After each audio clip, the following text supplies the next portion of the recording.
तो स्वागत है आप सबका सैंडविच सुपर बैटल के एक और एपिसोड में। और ये रहे आज के क्वेश्चंस। तो अब शुरू करते हैं। Old captain America versus Thor. अब ओल्ड कैप्टन अमेरिका का मतलब यहाँ पर स्टीव रॉजर्स है, लेकिन अब ये डिपेंड करता है कि स्टीव रॉजर्स को किस वर्जन के साथ कंपेयर करते हैं। अगर बिना सुपर सोल्जर सेरम वाला स्टीव रॉजर अनवर्दी थॉर से फाइट करता है तो थॉर बड़ी आसानी से यहाँ पर जीत जाएगा, क्योंकि अनवर्दी होने के बाद भी थॉर की बैटल स्किल्स शील्ड के टॉप फाइटर से बेटर थी। लेकिन अगर हम प्री सुपर सोल्जर वाले स्टीव रॉजर्स को देखें तो ये बंदा खुद को भी प्रोटेक्ट नहीं कर सकता। ये काफी ज्यादा कमजोर था और स्ट्रेंथ तो इसमें ना के बराबर थी, इसलिए ये वाला स्टीव रॉजर्स तो थॉर के सामने नहीं टिकने वाला। लेकिन अगर बात करें वर्दी थॉर और सुपर सोल्जर सेरम वाले कैप्टन अमेरिका की, तो अब ये दोनों काफी पावरफुल बन चुके हैं, लेकिन थॉर अभी भी सुपीरियर है। थॉर के पास सुपर पावर्स है, बेटर और स्ट्रॉन्ग वेपन है और 15 साल का बैटल एक्सपीरियंस है, जो स्टीव रॉजर्स लैक करता है। कैप्टन अमेरिका से वो अपने स्ट्रेंथ और शील्ड के भरोसे गॉड ऑफ थंडर को बीट नहीं कर सकता। अगर थॉर ने अच्छी खासी लाइटनिंग स्ट्राइक कर दी तो स्टीव रॉजर्स ऐसे ही मारा जाएगा। लेकिन अगर वर्दी कैप थॉर के सामने आ जाए तो बहुत ज्यादा पॉसिबिलिटी है कि इनकी लड़ाई थोड़ी लंबी चले, लेकिन जीतना तो थॉर को ही है। वर्दी कैप थॉर को म्यूनर फेंक के मारेगा तो थॉर म्यूनर को पकड़ लेगा, और गॉड ऑफ थंडर पे वैसे भी लाइटनिंग स्ट्राइक का कोई असर नहीं होने वाला है, इसलिए फर्क नहीं पड़ता कि कैप्टन अमेरिका नया हो या पुराना, थॉर सबको इजीली बीट कर सकता है। Next question, iron man versus gore. इस फाइट में डिपेंड करता है कि टोनी स्टार्क अपना कौन सा आर्मर यूज कर रहा है, लेकिन अगर गॉर से फाइट करनी है तो मार्क 50 और मार्क 85 बेस्ट है, क्योंकि बाकी आर्मर्स में कुछ ना कुछ कमियां है। अब एमसीयू में गॉर द गॉड बुचर को काफी ज्यादा डी पावर कर दिया था अगर हम इसे कॉमिक वर्जन से कंपेयर करें तो। एमसीयू की नेक्रोसॉर्ड को उसके फुल पोटेंशियल पर यूज नहीं किया गया और गॉर ने बस लो टियर गॉड्स को मारा था, बट गॉर शैडो में टेलीपोर्ट हो सकता है, जो उसे काफी फास्ट बना देती है। और साथ में आयरन मैन को इस फाइट में नेक्रोसॉर्ड से भी बच के रहना पड़ेगा। अब अगर आयरन मैन थैनोस और अल्ट्रॉन जैसे उससे फाइट कर सकता है तो गॉर से फाइट करना उसके लिए कोई बहुत बड़ी बात नहीं है, लेकिन नेक्रोसॉर्ड ने गॉर को काफी ड्यूरेबल बना दिया था। गॉड बुचर ने थॉर की लाइटनिंग को सर्वाइव किया है, तो बेशक वो आयरन मैन के वेपन्स जैसे मिसाइल और रिपल्सर को भी झेल सकता है। अब अगर आयरन मैन बिना प्रिपरेशन के फाइट करता है तो गॉर आयरन मैन को बीट कर देगा, क्योंकि गॉर इस फाइट में अपने शैडो मॉन्स्टर्स बना देगा, साथ में वो खुद भी लड़ाई करेगा और वो शैडो में टेलीपोर्ट भी हो सकता है, तो आयरन मैन को बहुत प्रॉब्लम हो जाएगी इतना सब कुछ हैंडल करने में। लेकिन अगर टोनी प्रिपरेशन करके फाइट करता है तो उसे बैकअप आर्मर्स लाने पड़ेंगे ताकि वो शैडो डीमंस को बिजी रख पाए। ऐसा करने से आयरन मैन डायरेक्टली गॉड से फाइट कर सकता है, और क्योंकि अब टोनी ने फाइट से पहले ही प्रिपरेशन कर रखी है, इसलिए चांसेस बढ़ जाते हैं कि आयरन मैन गॉड को भी हरा देगा।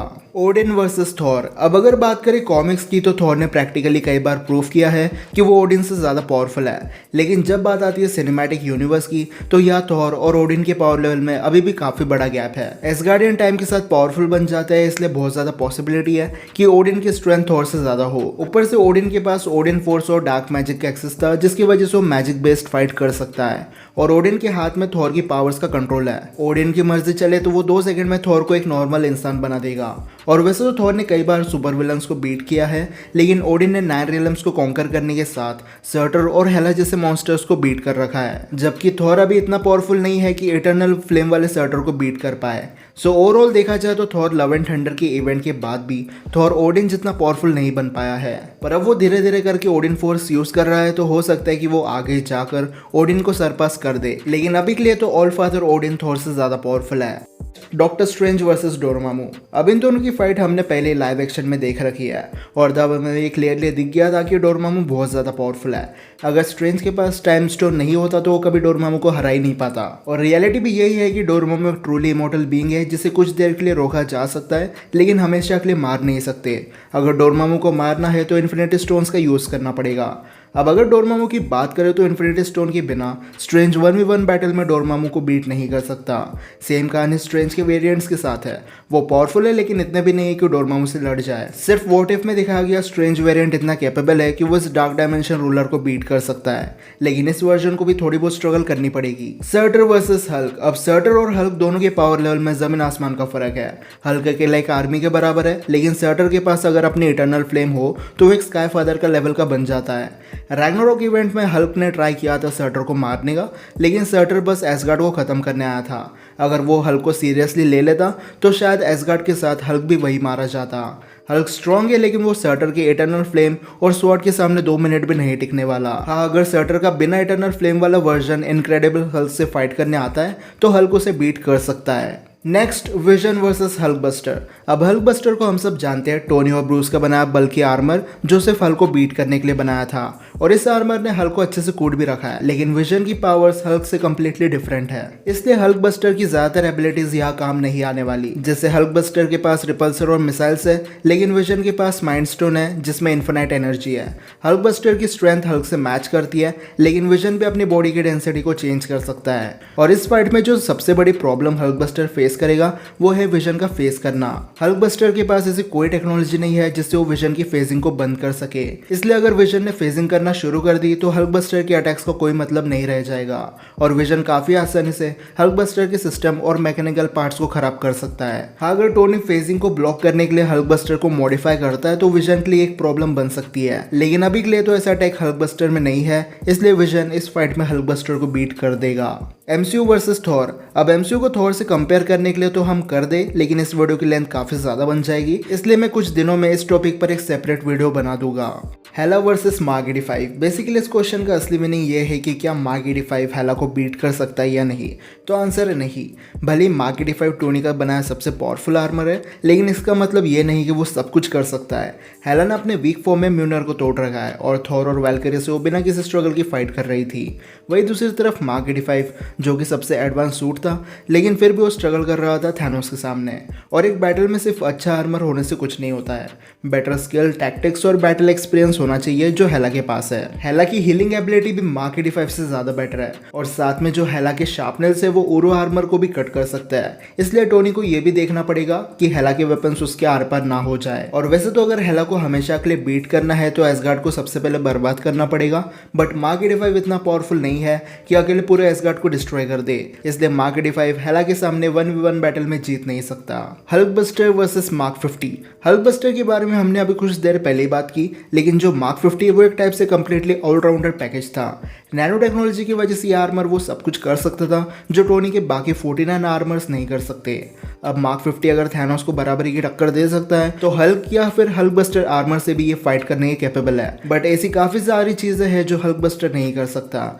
जैसे हल्क बस्टर पावर स्टोन को सर्वाइव नहीं कर सकता, यह आर्मर ऑफलाइन रहकर भी फाइट नहीं कर सकता, और साथ में मार्क 50 की तरह हल्क बस्टर के पार्ट्स हील नहीं होता है, वो सीधा रिप्लेस हो जाते हैं। लेकिन उसके लिए भी वेरोनिका को आसपास रहना पड़ता है। अगर टाइटन पर मार्क 50 की जगह हल्क बस्टर होता तो सबसे पहले तो वो वह काम करता ही नहीं, लेकिन अगर कहीं से इंटरनेट कनेक्शन मिल भी जाता तब भी हल्क बस्टर आर्मर इतना एडवांस नहीं है कि वो इन्फिनिटी स्टोन्स के सामने टिक जाए। वैसे इन्फिनिटी स्टोन्स के सामने तो मार्क 50 की भी नहीं चली, लेकिन कम से कम उसने टोनी को जिंदा तो रखा। लेकिन अगर हल्क बस्टर यहाँ होता तो जब थैनोस ने टोनी के मुंह पे चांद फेंक के मारा तब उसी समय हल्क बस्टर भी खत्म हो जाता। इसलिए ओवरऑल देखे तो मार्क 50 एक बेटर आर्मर है। Mark 1 versus vision.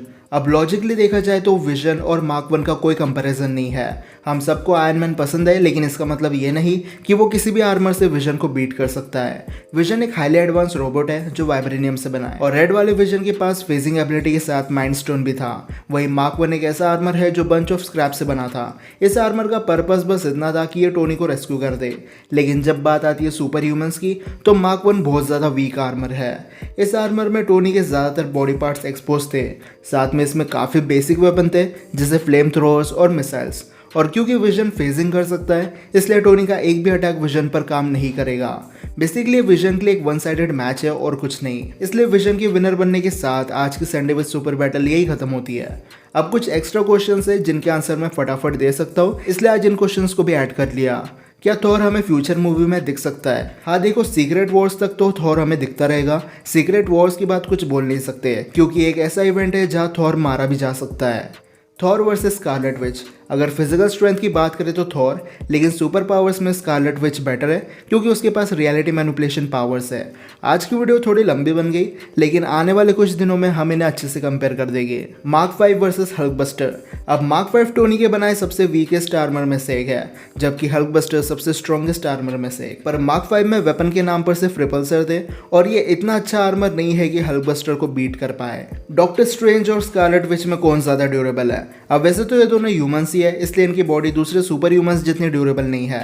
लेकिन क्योस मैजिक से स्कारलेट विच खुद को हील भी कर सकती है, इसलिए अगर स्कारलेट विच की बॉडी को डैमेज हो जाए तो उसे कोई फर्क नहीं पड़ने वाला। जबकि डॉक्टर स्ट्रेंज की बॉडी एक ह्यूमन की है, इसलिए वो कई बार फाइट में बेहोश हो चुका है, इसलिए अभी के लिए तो स्कारलेट विच ज्यादा ड्यूरेबल है, लेकिन सिर्फ अपने हीलिंग एबिलिटी की वजह से। लेकिन इसी के साथ आज के सारे क्वेश्चन यही खत्म होता है। अब अगर आपके पास ऐसे कोई क्वेश्चन हो तो मुझे कमेंट सेक्शन में बता सकते हो। वीडियो पसंद आई होगी तो इस वीडियो को लाइक और शेयर करना बिल्कुल ना भूलना। तो अब मैं मिलता हूँ आपसे अगले वीडियो में, तब तक गुड बाय।